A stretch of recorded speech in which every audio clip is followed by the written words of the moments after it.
Krishna Hare Krishna Krishna Krishna Hare Hare Hare Hare Krishna Rama ಮಾತೇಶು. Hare Krishna. Hare ಹರೇ Krishna Krishna ಪ್ರಭುಜಿ, ಪ್ರಣಾಮಗಳು ಪ್ರಭುಜಿ. Hare Krishna ಪ್ರಭುಜಿ, ಧನ್ಯವಾದಗಳು. ಪ್ರಣಾಮಗಳು. ಹರೇ ಕೃಷ್ಣ. ಹರೇ ಕೃಷ್ಣ. ಹರೇ ಕೃಷ್ಣ. ಹರೇ ಕೃಷ್ಣ ಮಾತಾಜಿ. ಹರೇ ಕೃಷ್ಣ, ಪ್ರಣಾಮಗಳು ಪ್ರಭುಜಿ. ಹರೇ ಕೃಷ್ಣ ಪ್ರಭುಜಿ, ಪ್ರಣಾಮ. ಹರೇ ಕೃಷ್ಣ ಎಲ್ಲ ಭಕ್ತರಿಗೂ.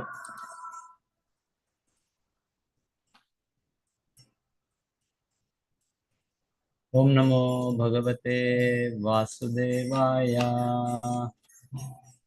ನಮೋ ಭಗವತೆ ವಾಸುದೇವಾಯ. ಓಂ ನಮೋ ಭಗವತೆ ವಾಸುದೇವಾಯ. ಓಂ ನಮೋ ಭಗವತೆ ವಾಸುದೇವಾಯ. ಓಂ ನಮೋ ಭಗವತೆ ವಾಸುದೇವಾಯ. ಓಂ ನಮೋ ಭಗವತೆ ವಾಸುದೇವಾಯ. ನಾರಾಯಣಂ ನಮಸ್ಕೃತ್ಯ ನಾರಾಯಣಂ ನಮಸ್ಕೃತ್ಯ ನರಂ ಚೈವ ನರೋತ್ತಮಂ ನರಂ ಚೈವ ನರೋತ್ತಮಂ ದೇವೀಂ ಸರಸ್ವತೀಂ ವ್ಯಾಸಂ ದೇವೀಂ ಸರಸ್ವತೀಂ ವ್ಯಾಸಂ ತತೋ ಜಯಮುದೀರಯೇತ್. ತತೋ ಜಯಮುದೀರಯೇತ್. ನಷ್ಟಪ್ರಾಯೇಷು ಅಭದ್ರೇಷು ನಷ್ಟಪ್ರಾಯೇಷು ಅಭದ್ರೇಷು ನಿತ್ಯಂ ಭಾಗವತ ಸೇವಯಾ ನಿತ್ಯಂ ಭಾಗವತ ಸೇವಯಾ ಭಗವತಿ ಉತ್ತಮ ಶ್ಲೋಕೆ ಭಗವತಿ ಉತ್ತಮ ಶ್ಲೋಕೆ ಭಕ್ತಿರ್ಭವತಿ ನೈಷ್ಟಿಕಿ ಭಕ್ತಿರ್ಭವತಿ ನೈಷ್ಟಿಕಿ.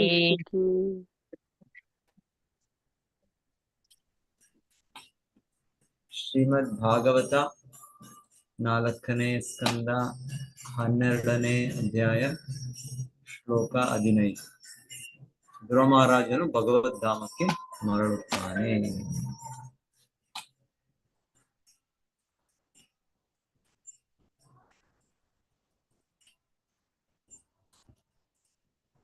ಮನ್ಯಮಾನ ಇದಂ ವಿಶ್ವಂ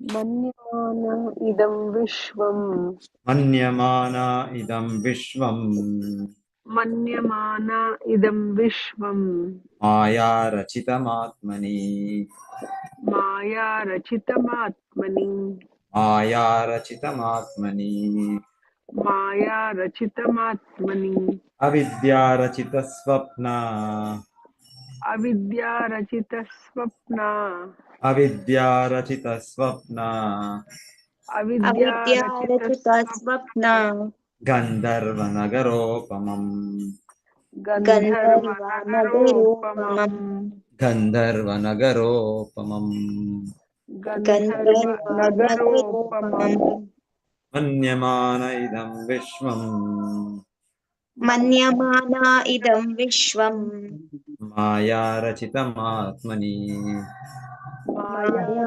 ರಚಿತಮಾತ್ಮನಿ ಅವಿದ್ಯಾ ರಚಿತ ಸ್ವಪ್ನ ಅವಿದ್ಯಾ ರಚಿತ ಸ್ವಪ್ನ ಗಂಧರ್ವ ನಗರೋಪಮಂ ಗಂಧರ್ವ ನಗರೋಪಮಂ ಮನ್ಯಮಾನ ಇದಂ ವಿಶ್ವಂ ಮನ್ಯಮಾನ ಇದಂ ಮನ್ಯಮಾನ ಇದಂ ವಿಶ್ವಂ ಮಾಯಾ ರಚಿತಮಾತ್ಮನಿ ಮಾಯಾ ಮಾಯಾ ರಚಿತಾತ್ಮನಿ ಅವಿದ್ಯಾ ರಚಿತ ಸ್ವಪ್ನ ಅವಿದ್ಯಾ ರಚಿತ ಸ್ವಪ್ನ ಗಂಧರ್ವ ನಗರೋಪಮಂ ಗಂಧರ್ವ ನಗರೋಪಮಂ ಮನ್ಯಮಾನ ಇದಂ ವಿಶ್ವಂ ಮನ್ಯಮಾನ ಇದಂ ವಿಶ್ವಂ ಮಾಯಾ ರಚಿತಮಾತ್ಮನಿ ಮಾಯಾ ರಚಿತಾತ್ಮನಿ ಅವಿದ್ಯಾ ರಚಿತ ಸ್ವಪ್ನ ಅವಿದ್ಯಾ ರಚಿತ ಸ್ವಪ್ನ ಗಂಧರ್ವ ನಗರೋಪಮಂ ಗಂಧರ್ವ ನಗರೋಪಮಂ ಮನ್ಯಮಾನ ಇದಂ ವಿಶ್ವಂ ಮನ್ಯಮಾನ ಇದಂ ವಿಶ್ವಂ ಮಾಯಾ ರಚಿತಮಾತ್ಮನಿ ಮಾಯಾ ರಚಿತಾತ್ಮನಿ ಅವಿದ್ಯಾ ರಚಿತ ಸ್ವಪ್ನ ಅವಿದ್ಯಾರಚಿತ ಸ್ವಪ್ನ ಗಂಧರ್ವನಗರೋಪಮಂ ಗಂಧರ್ವನಗರೋಪಮಂ. ಕೃಷ್ಣ. ಎಲ್ಲ ಭಕ್ತರು ಒಬ್ಬರಾದ್ಮೇಲೆ ಒಬ್ಬರು ಓದಿ. ಹರೇ ಕೃಷ್ಣ ಪ್ರಭು. ಮನ್ಯಮಾನ ಇದಂ ವಿಶ್ವಂ ಮಾಯಾ ರಚಿತಮಾತ್ಮನಿ ಅವಿದ್ಯಾರಚಿತ ಸ್ವಪ್ನ ಗಂಧರ್ವನಗರೋಪಮಂ. ಧನ್ಯವಾದ ಪ್ರಭು. ಮನ್ಯಮಾನ ಇದಂ ವಿಶ್ವಂ ಮಾಯಾ ರಚಿತ ಆತ್ಮನಿ ಅವಿದ್ಯಾ ರಚಿತ ಸ್ವಪ್ನ ಗಂಧರ್ವ ನಗರೋಪಮಂ. ಹರೇ ಕೃಷ್ಣ ಮಾತ್ರ ಪ್ರಭುಜಿ, ಧನ್ಯವಾದ. ಹರೇ ಕೃಷ್ಣ ಪ್ರಭುಜಿ. ಮನ್ಯಮಾನ ಇದಂ ವಿಶ್ವಂ ಮಾಯಾ ರಚಿತಮಾತ್ಮನಿ ಅವಿದ್ಯಾ ರಚಿತ ಸ್ವಪ್ನ ಗಂಧರ್ವ ನಗರೋಪಮಂ. ಹರೇ ಕೃಷ್ಣ. ಹರೇ ಕೃಷ್ಣ ಪ್ರಭುಜಿ. ಮನ್ಯಮಾನ ಇದಂ ವಿಶ್ವಂ ಮಾಯಾ ರಚಿತಮಾತ್ಮನಿ ಅವಿದ್ಯಾ ರಚಿತ ಸ್ವಪ್ನಂ ಗಂಧರ್ವಾನಗರೋಪಮಂ. ಹರೇ ಕೃಷ್ಣ. ಧನ್ಯವಾದ. ಹರೇ ಕೃಷ್ಣ ಪ್ರಭುಜಿ. ಮನ್ಯಮಾನ ಇದಂ ವಿಶ್ವಂ ಮಾಯಾ ರಚಿತಮಾತ್ಮನಿ ಅವಿದ್ಯಾ ರಚಿತ ಸ್ವಪ್ನ ಗಂಧರ್ವನಗರೋಪಮಂ. ಧನ್ಯವಾದಗಳು ಪ್ರಭುಜಿ. ಹರೇ ಕೃಷ್ಣ. ಹರೇ ಕೃಷ್ಣ. ಮನ್ಯಮಾನ ಇದಂ ವಿಶ್ವಂ ಮಾಯಾ ರಚಿತಂ ಆತ್ಮನಿ ಅವಿದ್ಯಾ ರಚಿತ ಸ್ವಪ್ನ ಗಂಧರ್ವ ನಗರ ಉಪಂ. ಹರೇ ಕೃಷ್ಣ. ಹರೇ ಕೃಷ್ಣ ಪ್ರಭುಜಿ. ಮನ್ಯಮಾನ ಇದಂ ವಿಶ್ವಂ ಮಾಯಾ ರಚಿತಮಾತ್ಮನಿ ಅವಿದ್ಯಾ ರಚಿತ ಸ್ವಪ್ನ ಗಂಧರ್ವ ನಗರ ಉಪಮಂ. ಹರೇ ಕೃಷ್ಣ ಪ್ರಭುಜಿ. ಹರೇ ಕೃಷ್ಣ ಪ್ರಭುಜಿ. ಮನ್ಯಮಾನ ಇದಂ ವಿಶ್ವಂ ಮಾಯಾ ರಚಿತಮಾತ್ಮನಿ ಅವಿದ್ಯಾ ರಚಿತ ಸ್ವಪ್ನ ಗಂಧರ್ವ ನಗರೋಪಮಂ. ಹರೇ ಕೃಷ್ಣ ಪ್ರಭುಜಿ.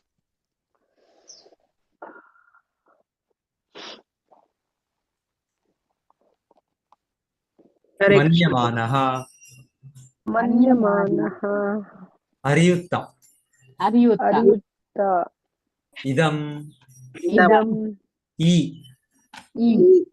ವಿಶ್ವಂ ವಿಶ್ವವನ್ನು ವಿಶ್ವವನ್ನು ಮಾಯಾ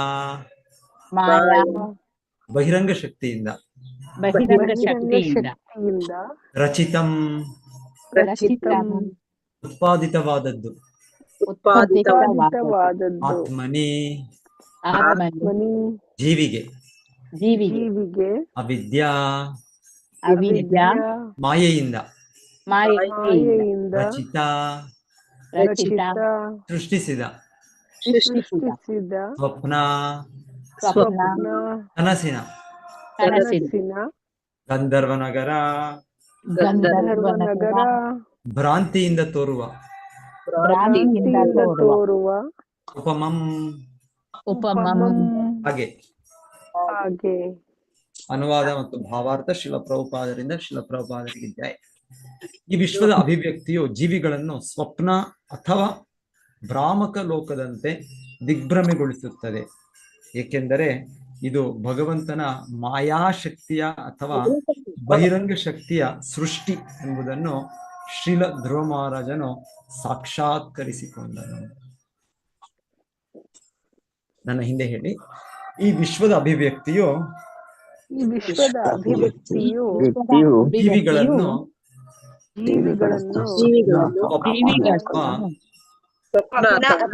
ಭ್ರಾಮಕ ಲೋಕದಂತೆ ದಿಗ್ಭ್ರಮೆಗೊಳಿಸುತ್ತದೆ,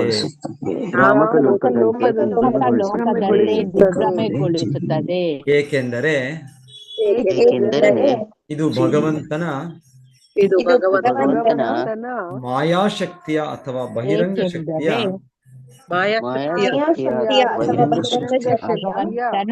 ಸೃಷ್ಟಿ ಎಂಬುದನ್ನು ಶ್ರೀಲ ಧ್ರುವ ಮಹಾರಾಜನು ಸಾಕ್ಷಾತ್ಕರಿಸಿಕೊಂಡನು.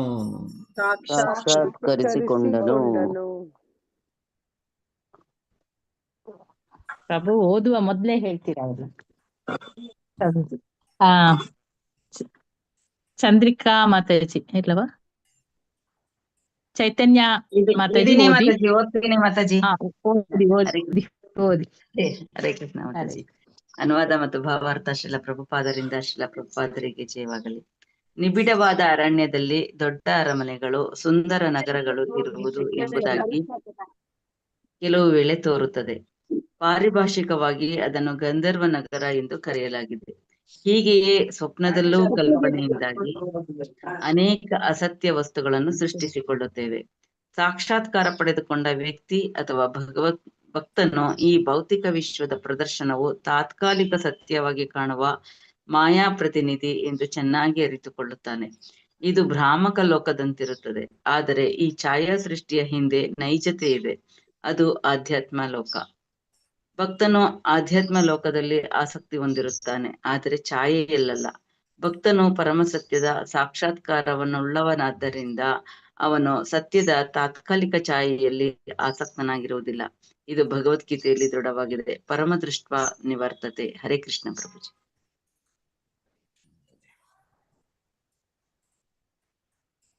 ಓಮಜ್ಞಾನತಿಮಿರಾಂಧಸ್ಯ ಜ್ಞಾನಾಂಜನಶಲಾಕಯ ಚಕ್ಷುರುನ್ಮೀಲಿತಂ ಯೇನ ತಸ್ಮೈ ಶ್ರೀ ಗುರವೇ ನಮಃ. ನಮೋ ಓಂ ವಿಷ್ಣುಪಾದಾಯ ಕೃಷ್ಣಪೃಷ್ಠಾಯ ಭೂತಲೆ ಶ್ರೀಮತೆ ಭಕ್ತಿವೇದಾಂತ ಸ್ವಾಮೀತಿ ನಾಮಿನೇ. ನಮಸ್ತೆ ಸಾರಸ್ವತೆ ದೇವೆ ಗೌರವಾಣಿ ಪ್ರಚಾರಿಣಿ ನಿರ್ವಿಶೇಷ ಶೂನ್ಯವಾದಿ ಪಾಶ್ಚಾತ್ಯದೇಶಧಾರಿಣಿ. ಜಯ ಶ್ರೀ ಕೃಷ್ಣ ಚೈತನ್ಯ ಪ್ರಭು ನಿತ್ಯಾನಂದ ಶ್ರೀ ಅದ್ವೈತ ಗದಾಧರ ಶ್ರೀವಾಸಾದಿ ಗೌರಭಕ್ತವೃಂದ. ಹರೇ ಕೃಷ್ಣ ಕೃಷ್ಣ ಕೃಷ್ಣ ಹರೇ ಹರೇ, ಹರೇ ರಾಮ ರಾಮ ರಾಮ ಹರೇ ಹರೇ.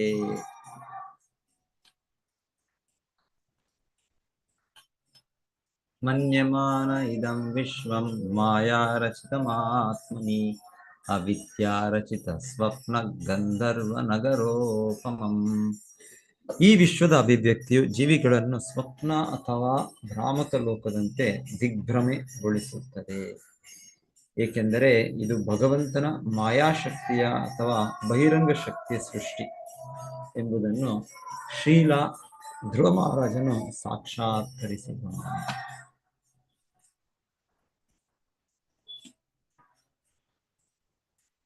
ಧ್ರುವ ಮಹಾರಾಜರು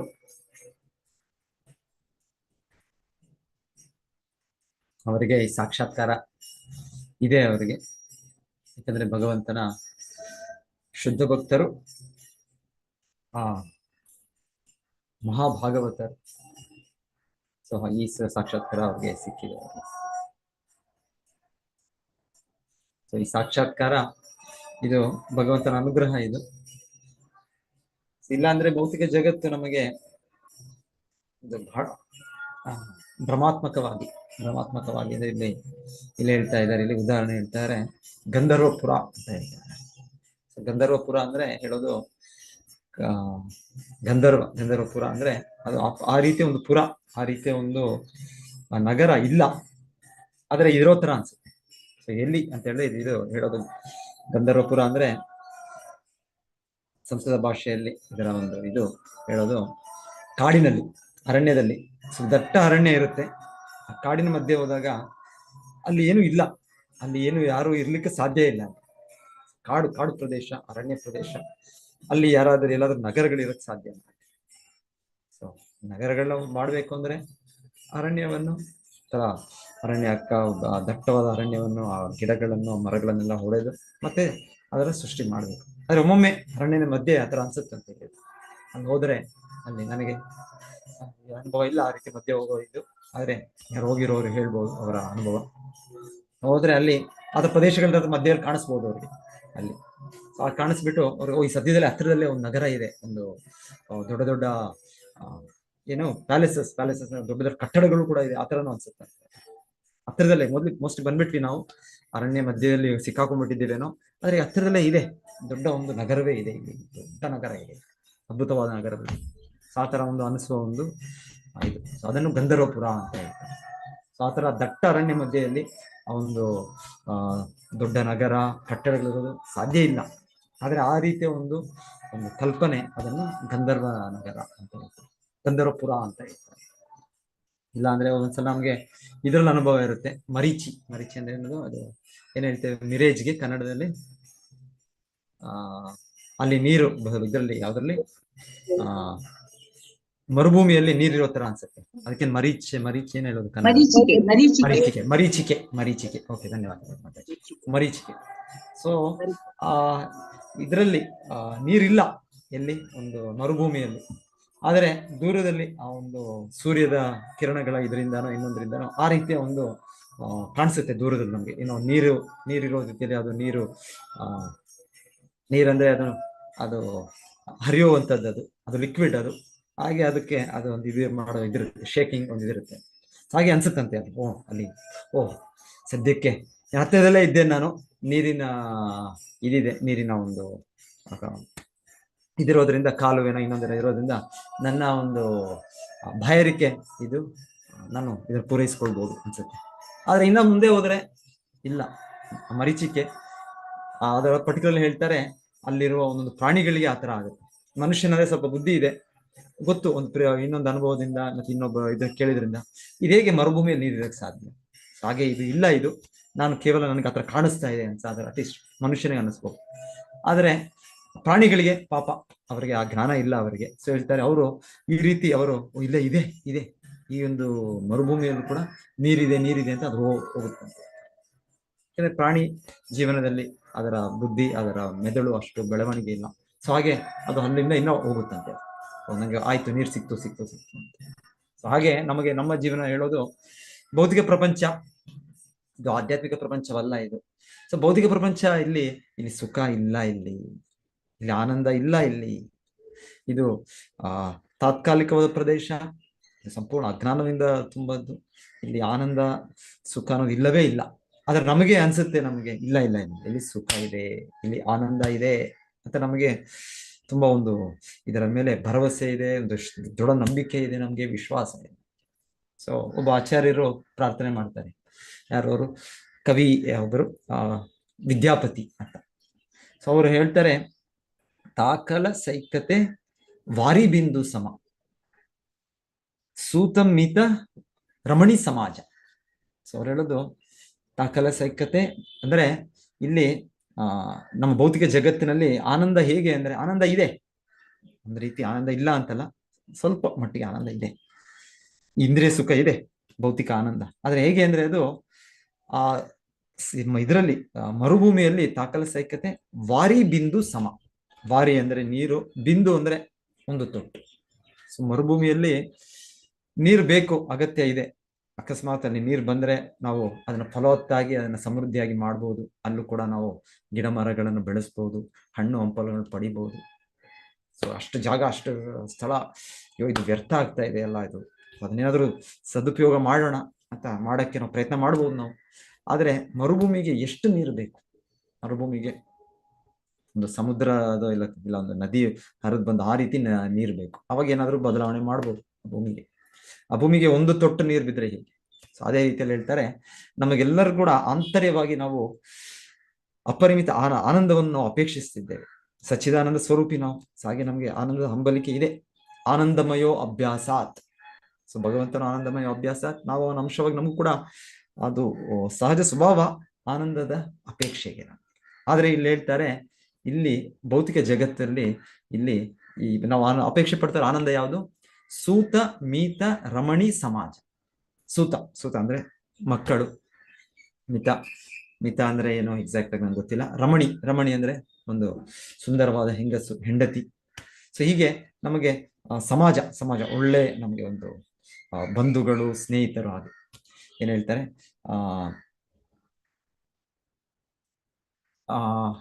divinely bestowed upon man, friendship and love, society friendship and love divinely bestowed upon man ಅಂತ ಹೇಳ್ತಾರೆ. ಸಾಮಾನ್ಯವಾಗಿ ಹೇಳೋ ಒಂದು ಮಾತು. ಈ ತರ ಸಮಾಜ ಪ್ರತಿಯೊಬ್ಬರಿಗೂ ಒಂದು ಅವರದೇ ಆದ ಒಂದು ಜಾತಿನೋ, ಒಂದು ಕುಟುಂಬನೋ, ಒಂದು ನೆರೆಯವರ ಸಮಾಜನೋ ಇದು ಬೇಕು, ಅಗತ್ಯ. ಸೊ ಇದರಲ್ಲಿ ನಮಗೆ ಆನಂದ. ಸೊ ನಮಗೆ ಏನಿದ್ರು ನಮಗೆ ನಮ್ಮ ಒಂದು ಕುಟುಂಬದಲ್ಲಿ ನಮ್ಮ ಒಂದು ಹೆಂಡತಿ, ಮಕ್ಕಳು, ಇದರಲ್ಲಿ ನಮಗೆ ಆನಂದ. ಆದ್ರೆ ಹೇಳ್ತಾ ಇದ್ದಾರೆ, ಈ ಭೌತಿಕ ಜಗತ್ತಿನಲ್ಲಿ ಈ ಆನಂದ ಏನಿದೆ ಇದು ನಮಗೆ ಸಮುದ್ರ ಇದರಲ್ಲಿ ಮರುಭೂಮಿಯಲ್ಲಿ ಸಿಗುವಂತಹ ಒಂದು ಹನಿಗೆ ಸಮಾನ. ಸೊ ನಮಗೆ ಇದು ತೃಪ್ತಿ ಕೊಡೋದಿಲ್ಲ. ಸೊ ನಮಗೆ ತೃಪ್ತಿ ಯಾವಾಗ ಸಿಗುತ್ತೆ ಅಂದ್ರೆ ನಮಗೆ ಕೃಷ್ಣನ ಸಂಬಂಧದಲ್ಲಿ ನಮಗೆ ಆಧ್ಯಾತ್ಮಿಕ ಸುಖದ ಅನುಭವ ಆದಾಗಲೇ ನಮ್ಮ ಹೃದಯಕ್ಕೆ ಒಂದು ನಮಗೆ ಸಂತೃಪ್ತಿ ಸಿಗುತ್ತೆ. ಇಲ್ಲಾಂದ್ರೆ ಇದರಿಂದ ಸಂತೃಪ್ತಿ ಸಿಗೋದಿಲ್ಲ. ಆದರೂ ಈ ಒಂದು ಹನಿಗೋಸ್ಕರ ನಾವು ಅಷ್ಟು ಪ್ರಯತ್ನ ಮಾಡ್ತಾ ಇದ್ದೇವೆ.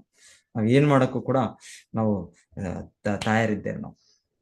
ಇನ್ನೊಂದ್ರೆ ಈ ಕಡೆಗೆ ಹೇಳ್ತಾರೆ, ಏನ್ ಹೇಳ್ತಾರೆ ಅವರು, ಭರತ್ ಮಹಾರಾಜರು ಇವರಿಗೆ, ಅವರು ಜಡಭರತನಾಗಿ ನಂತರ ರಘುಗುಣ ಮಹಾರಾಜರಿಗೆ ಬಹಳ ಒಂದು ಒಳ್ಳೆಯ ಉಪದೇಶ ಕೊಡ್ತಾರೆ. ಫಾರೆಸ್ಟ್ ಆಫ್ ಎಂಜಾಯ್ಮೆಂಟ್ ಅವ್ರು ಹೇಳ್ತಾರೆ.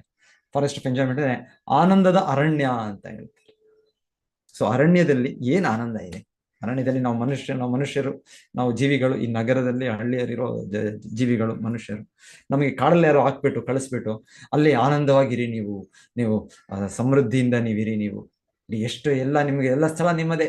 ಇಲ್ಲಿ ನಗರದಲ್ಲಿ, ಇಲ್ಲಿ ಹಳ್ಳಿಯಲ್ಲಿ ನಾವು ಒಂದೊಂದು ಸೆಂಟು, ಒಂದೊಂದು ಸ್ಕ್ವೇರ್ ಫೀಟು ಚದರ ಭೂಮಿಗೂ ನಾವು ಇದಕ್ಕೆ ನಾವು ಜಗಳ ಮಾಡ್ತೇವೆ, ಇನ್ನೊಂದು ಮಾಡ್ತೇವೆ. ಅರಣ್ಯದಲ್ಲಿ ಎಷ್ಟು ಇದೆ, ಬೇಕಾದಷ್ಟು ಎಲ್ಲ ನಿಮ್ಮದೇ, ಸರ್ವಸ್ವವು ನಿಮ್ಮದೇ ಅಂತ ಯಾರಾದ್ರೂ ನಮಗೆ ಕೊಟ್ಟರು ಅಲ್ಲಿ ಏನ್ ಆನಂದ ಇದೆ ಅರಣ್ಯದಲ್ಲಿ.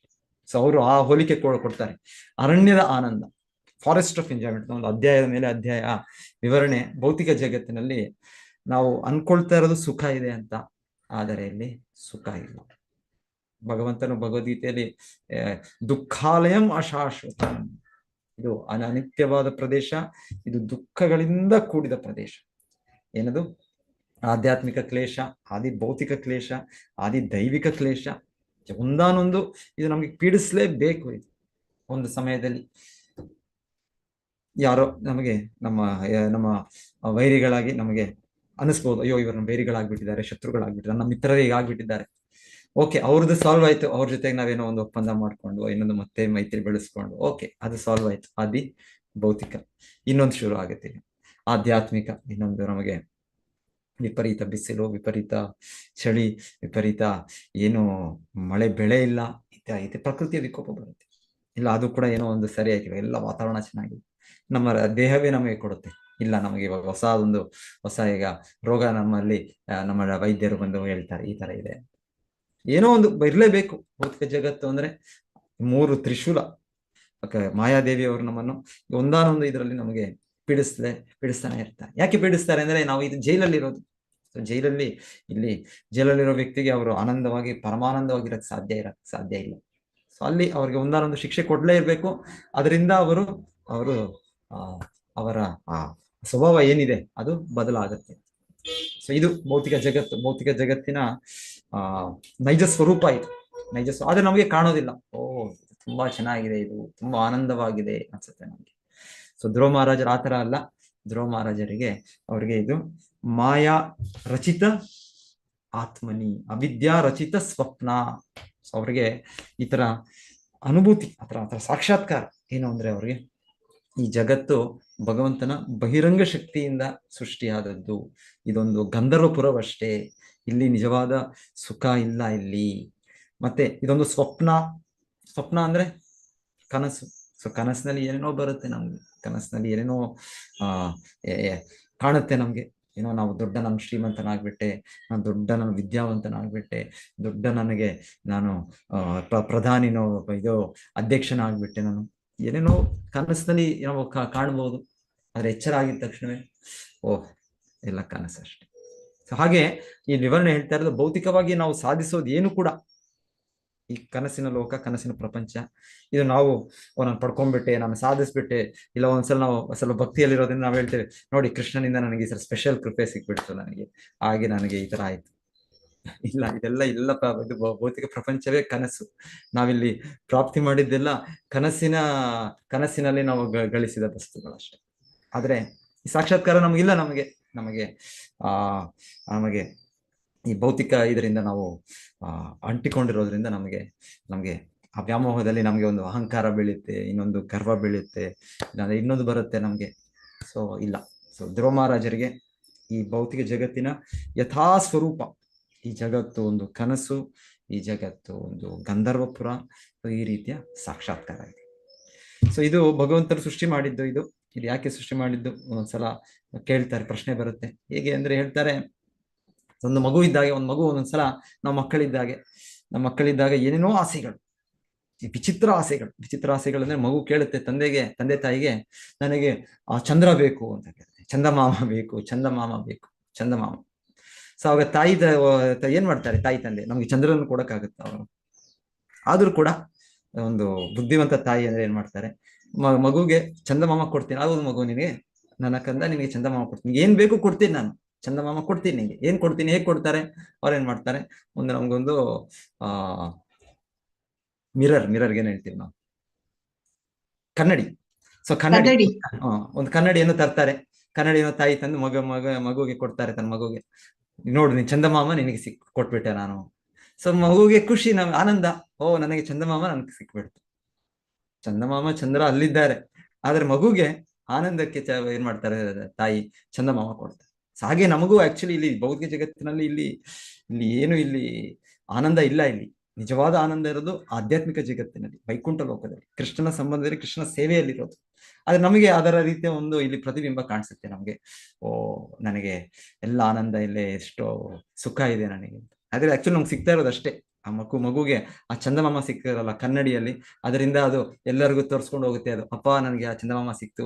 ಇನ್ನೊಂದು ಅಕ್ಕ ತಂಗಿ ಅಣ್ಣ ತಮ್ಮ ಇದ್ರೆ ಅವ್ರ ಹತ್ರ ಹೋಗಿ, ನೋಡಿ ನಾವು ಚಂದಮಾಮ ಸಿಕ್ಬಿಟ್ರು ಅಂತ. ಹಾಗೆ ನಮಗ ಅಷ್ಟೇ ಸಿಗ್ತಾ ಇರೋದು. ನಮಗೆ ನಿಜವಾದ ಇದು ಸಿಗೋದಿಲ್ಲ ನಮ್ಗೆ. ಆ ರಾವಣನ್ಗೂ ಕೂಡ ಹೇಳ್ತಾರಲ್ಲ, ರಾವಣನು ಸೀತಾದೇವಿಯನ್ನು ಅಪಹರಿಸಿಕೊಂಡು ನಾನು ಆನಂದಿಸ್ಬೇಕು ಅಂತ ಇಚ್ಛೆ ಪಟ್ಟದ್ದು. ಸೊ ಹಾಗೆ ನಾವು ಕೂಡ ರಾವಣನ ರೀತಿ ನಾವು ಅಸುರರೇ, ನಾವು ಭಗವಂತನ ಈ ಶಕ್ತಿ ಇದೆ, ನಾವು ಆನಂದಿಸ್ಬೇಕು, ಭೋಗಿಸ್ಬೇಕು ಅಂತ ನಮ್ಮ ಇಚ್ಛೆ. ಸೊ ಏನ್ ಮಾಡ್ತಾರೆ, ರಾವಣನಿಗೆ ನಿಜವಾದ ಸೀತೆ ಸಿಗ್ಲಿಲ್ಲ. ನಿಜವಾದ ಸೀತೆ ಆ ಒಂದು ಇದು ಬರುತ್ತೆ, ಎಲ್ಲಿ ಬರುತ್ತೆ ಅದು, ಚೈತನ್ಯ ಚರಿತಾಮೃತದಲ್ಲಿ ಬರುತ್ತೆ. ಚೈತನ್ಯ ಚರಿತಾಮೃತ ಬರೋದು ಒಬ್ಬ ಭಕ್ತರು, ಮಹಾನ್ ಭಕ್ತರು, ಶ್ರೀರಾಮಚಂದ್ರನ ಮಹಾನ್ ಭಕ್ತರು. ಸೊ ಚೈತನ್ಯ ಮಹಾಪ್ರಭುಗಳು ದಕ್ಷಿಣ ಭಾರತಕ್ಕೆ ಬಂದಾಗ, ಆ ಕಡೆ ಬಂದಾಗ ಅವರು ಈ ಭಕ್ತರನ್ನೊಬ್ಬರು ನೋಡ್ತಾರೆ. ಅವ್ರು ಆ ಭಕ್ತರು ಚೈತನ್ಯ ಮಹಾಪ್ರಭು ಹೇಳ್ತಾರೆ, ಇವತ್ತು ನೀವು ನಮ್ಮ ನಗರಕ್ಕೆ ಬಂದಿದ್ದೀರಾ, ನಮ್ಮ ಊರಿಗೆ ಬಂದಿದ್ದೀರಾ. ಸೊ ನೀವು ದಯವಿಟ್ಟು ನನ್ನ ಮನೆಯಲ್ಲಿ ನೀವು ಆತಿಥ್ಯವನ್ನು ಸ್ವೀಕರಿಸಿ, ಆಹಾರವನ್ನು ಸ್ವೀಕರಿಸಬೇಕು. ಸೊ ಶ್ರೀ ಚೈತನ್ಯ ಮಹಾಪ್ರಭುಗಳು ಸನ್ಯಾಸಿಗಳು. ಸೊ ಅವರು ಆಯ್ತು, ಅವರು ಸ್ವತಃ ಏನು ಮಾಡ್ಕೊಳ್ಳೋ ಇದಿಲ್ಲ, ಆತರ ಶಿಸ್ತಿನಿಂದ ಪಾಲನೆ ಮಾಡ್ತಾ ಇದ್ರು. ಸೊ ಚೈತನ್ಯ ಆಯ್ತು, ನಿಮ್ಮ ಮನೆಗೆ ಬರ್ತೇನೆ, ನೀವು ನನಗೆ ಪ್ರಸಾದವನ್ನು ಕೊಡಿ. ಸೊ ಮಧ್ಯಾಹ್ನ ಬರ್ತಾರೆ ಶ್ರೀ ಚೈತನ್ಯ ಮಹಾಪ್ರಭು. ಆ ಬ್ರಾಹ್ಮಣ ಇರ್ತಾರೆ, ಆ ಬ್ರಾಹ್ಮಣ ವ್ಯಥೆಯಲ್ಲಿ ಇರ್ತಾರೆ, ತುಂಬಾ ವ್ಯಥೆ. ಏನು ವ್ಯಥೆ ಅಂದ್ರೆ, ಅವ್ರು ಹೇಳ್ತಾ ಇದ್ದಾರೆ, ಓಹ್, ನಾನು ರಾವಣನು ತಾಯಿ ಸೀತಾದೇವಿಯನ್ನು ಅಪಹರಿಸ್ಕೊಂಡು ಹೋಗ್ಬಿಟ್ಟಿದ್ದಾನೆ. ಯಾಕಂದ್ರೆ ರಾಮಾಯಣದಲ್ಲಿ ಕೇಳಿದೀವಿ ನಾವೆಲ್ಲ, ಇದೆಲ್ಲ ಇದು ಸ್ಟೋರಿ, ಇದು ಅವರು ಅಪಹರಿಸ್ಕೊಂಡು ಹೋದ್ರು ಲಂಕೆಗೆ. ಸೊ ಹಾಗೆ ಆ ಸನ್ನಿವೇಶವನ್ನು ಯೋಚನೆ ಮಾಡ್ತಾನೆ ಆ ವ್ಯಕ್ತಿಗೆ ತೀವ್ರ ನೋವು ಹೃದಯದಲ್ಲಿ. ಎಷ್ಟು ನೋವು ಅಂದ್ರೆ, ನಾನು ಇನ್ನ ತ್ಯಾಗ ಮಾಡಬೇಕಿನ್ನು, ಬೇಡ ನನಗೆ ಈ ಜೀವನವೇ ಬೇಡ, ನಾನು ಆತ್ಮಹತ್ಯೆ ಮಾಡ್ಕೊಂಡು ಹೀಗೆ. ಸೊ ಚೈತನ್ಯ ಮಹಾಪ್ರಭು ಹಾಗೆ ಹೇಳ್ತಾರೆ ಆ ಬ್ರಾಹ್ಮಣನಿಗೆ, ಇದು ಹೇಗೆ ಸಾಧ್ಯ ಆಯ್ತು? ಇದು ಸೀತಾದೇವಿ ಶ್ರೀರಾಮನ ಹೆಂಡತಿ, ಅವರ ಶಕ್ತಿ. ಸೊ ಲಕ್ಷ್ಮೀದೇವಿ, ಸಾಕ್ಷಾತ್ ಲಕ್ಷ್ಮೀದೇವಿ, ಅವನ ಹಲ್ಲಾದಿನಿ ಶಕ್ತಿ.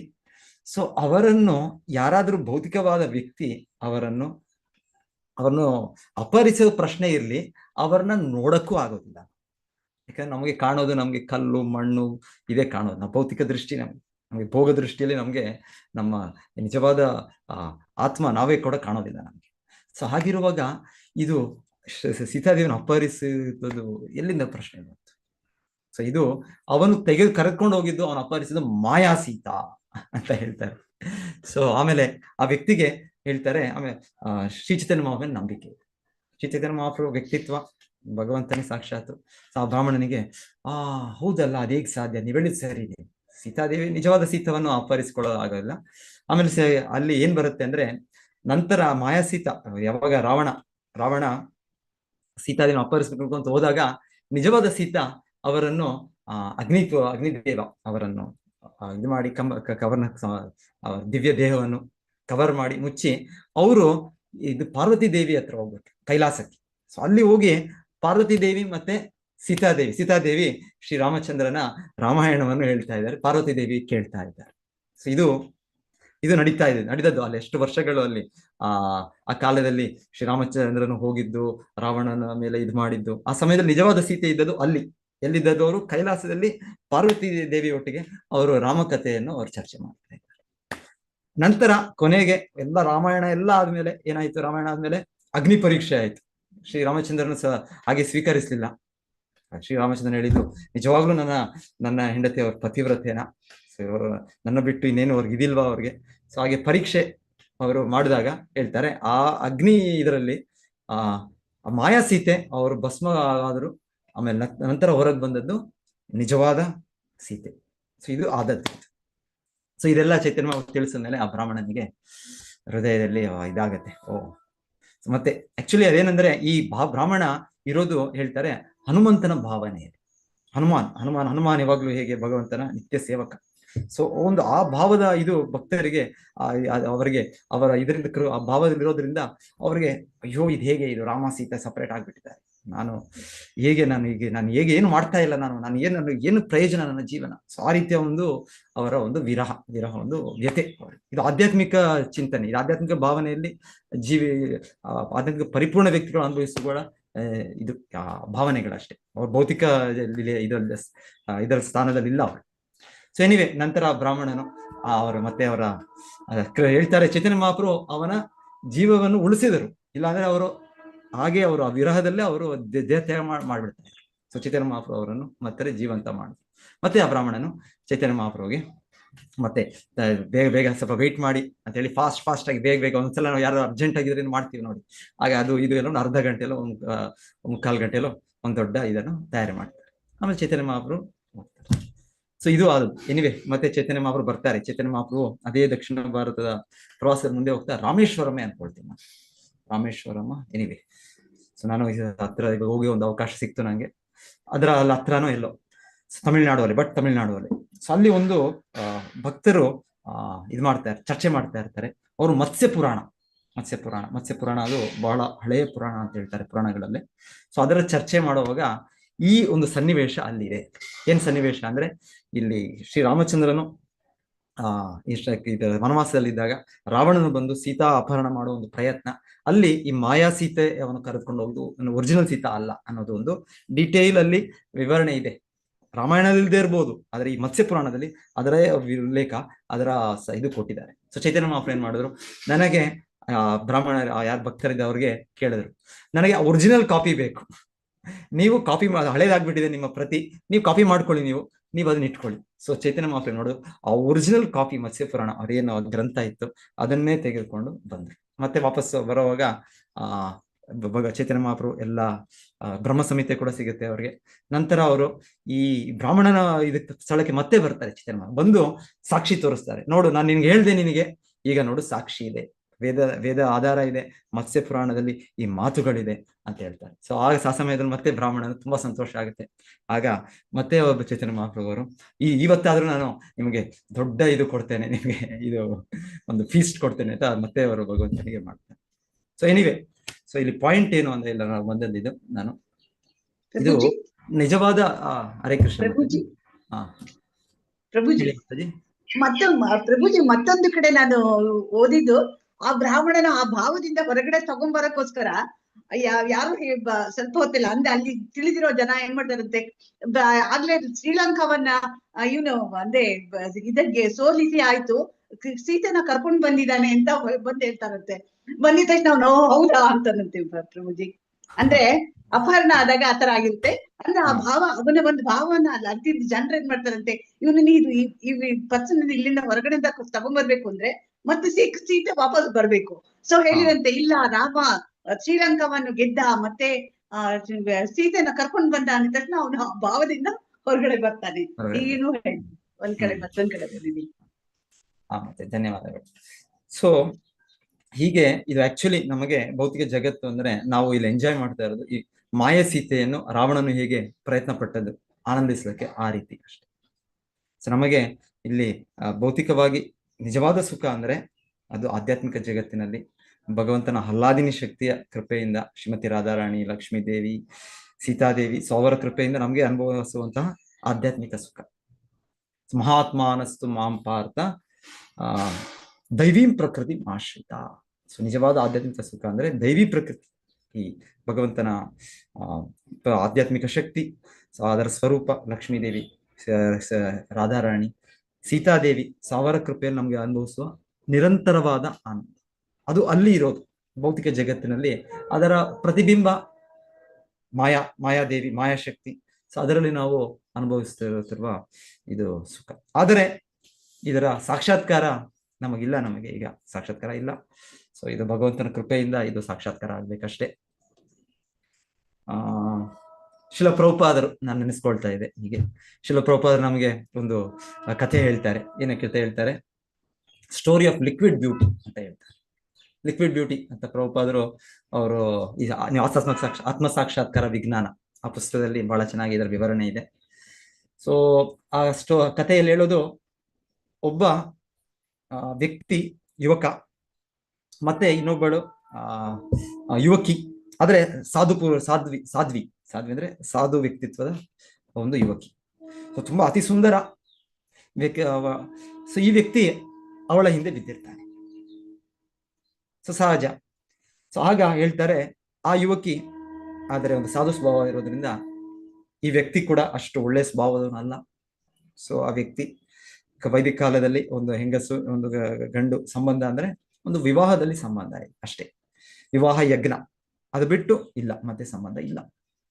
ಸೊ ಹೀಗೆ ಆ ಹೆಂಗಸು, ಆ ಸ್ತ್ರೀ ಈ ವ್ಯಕ್ತಿಯ ಒಂದು ಇದನ್ನು ಬಹಳ ಸಮಯ ಇದು ಮಾಡ್ತಾರೆ. ಆದ್ರೂ ಒತ್ತಾಯ. ಸೊ ಕೊನೆಗೆ ಅವರು ಏನ್ ಮಾಡ್ತಾರೆ, ಒಂದು ಯೋಚನೆ, ಒಂದು ಉಪಾಯ ಮಾಡ್ತಾರೆ. ಮಾಡಿ ಅವನಿಗೆ ಹೇಳ್ತಾರೆ, ಆಯ್ತು, ನಿನಗೇನಿದೆ ನನ್ನ ಜೊತೆ ಈ ತರ ಆನಂದಿಸ್ಬೇಕು, ಇದು ಭೌತಿಕ ಸುಖವನ್ನು ಅನುಭವಿಸ್ಬೇಕು, ಓಕೆ ನಾನು ಒಪ್ಕೊಳ್ತೇನೆ, ಆದ್ರೆ ನನಗೆ ಸ್ವಲ್ಪ ಸಮಯ ಬೇಕು, ಸ್ವಲ್ಪ ಟೈಮ್ ಬೇಕು. ಏನ್ ಟೈಮು? ಅವ್ರು ಹೇಳ್ತಾರೆ 1 ವಾರನೋ 15 ದಿವಸನೋ ಟೈಮ್ ಕೇಳ್ತಾರೆ. ಸೊ ಈ ವ್ಯಕ್ತಿ, ಇಷ್ಟು ಸಮಯದಿಂದ ನಾನು ಇವರಿಗೆ ಕೇಳ್ಕೊಳ್ತಾರೆ, ಈಗಾದ್ರೂ ಇವರು ಒಪ್ಕೊಂಡ್ರಲ್ಲ, ಓಕೆ ಇನ್ನೇನು 15 ದಿವಸ, 1 ವಾರ, ಓಕೆ ಅಂತ ಒಂದು ಗಂಡಸು ಅವರು ಹೋಗ್ಬಿಡ್ತಾರೆ. ಸೊ ಮತ್ತೆ ಹೇಳ್ತಾರೆ, ಆ ಸಮಯದಲ್ಲಿ ಅವ್ರೇನ್ ಮಾಡ್ತಾರೆ, ಅವರು ಆ ಸುಂದರ ಯುವಕಿ, ಸ್ತ್ರೀ ಅವ್ರೇನ್ ಮಾಡ್ತಾರೆ, ಎಲ್ಲ ಬೇದಿ ಮಾತ್ರೆ ಮತ್ತೆ ವಾಂತಿ ಆಗುವಂತ ಮದ್ದುಗಳು ಅದೆಲ್ಲ ತಗೊಳ್ತಾರೆ. ಏನು ಪರ್ಗೆಟಿವ್ಸ್, ಲ್ಯಾಕ್ಸೇಟಿವ್ಸ್ ಇದೇನೋ ಸಿಗುತ್ತೆ ಇದು ಮಾರ್ಕೆಟ್ ಅಲ್ಲಿ. ಅವ್ರು ಖರೀದಿ ಮಾಡೋದು ಯಾವುದೋ ಒಂದು ಮೆಡಿಕಲ್ ಶಾಪ್ ಅಲ್ಲಿ ಹೋಗೋ ಇನ್ನೊಂದು.